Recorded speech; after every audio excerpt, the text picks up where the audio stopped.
Gordon was resting in the siding.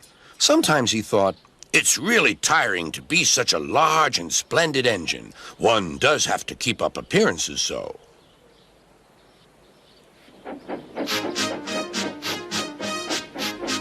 Beep, beep, beep, beep. Hello, lazy bones, whistled Henry. What cheek, spluttered Gordon. That Henry is too big for his wheels. Fancy speaking to me like that. Me, who has never had an accident.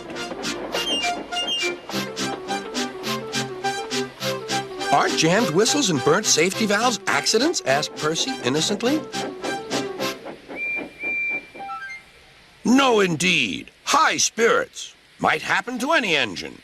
But to come off the rails like Henry did, well, I ask you, is that right?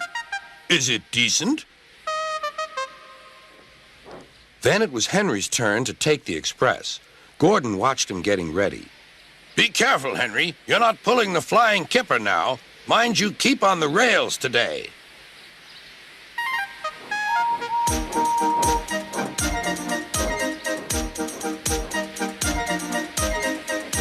Henry went off in a huff, and Gordon yawned and went to sleep.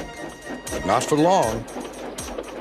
Wake up, Gordon, said his driver. A special train's coming and we're to pull it. Is it coaches or freight cars? Cars, said his driver. Cars, said Gordon.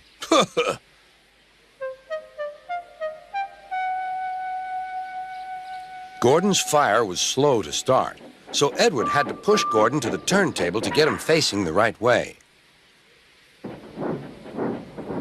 I won't go! I won't go! Grumbled Gordon.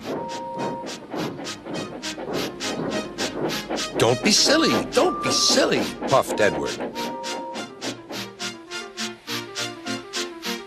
At last, Gordon was on the turntable.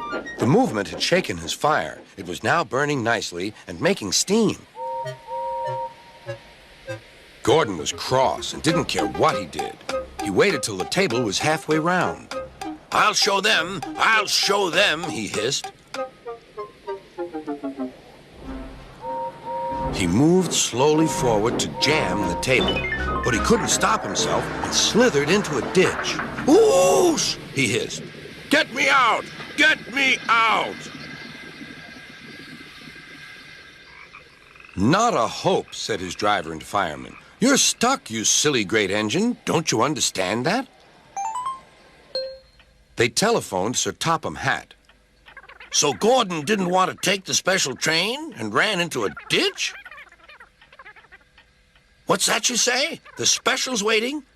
Tell Edward to take it, please, and Gordon, leave him where he is. We'll get him out later. On the other side of the ditch, some little boys were chattering. Oh, doesn't he look silly? They'll never get him out.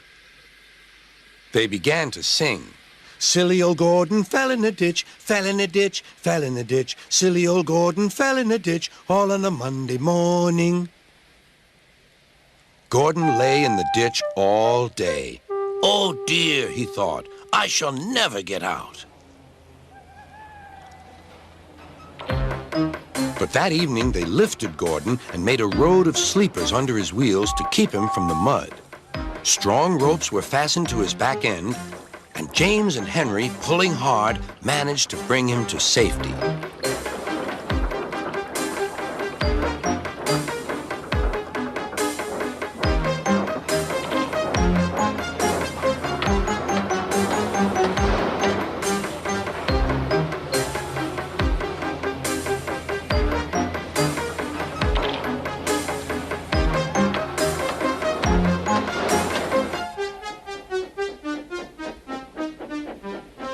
Late that night, Gordon crawled home, a sadder and wiser engine.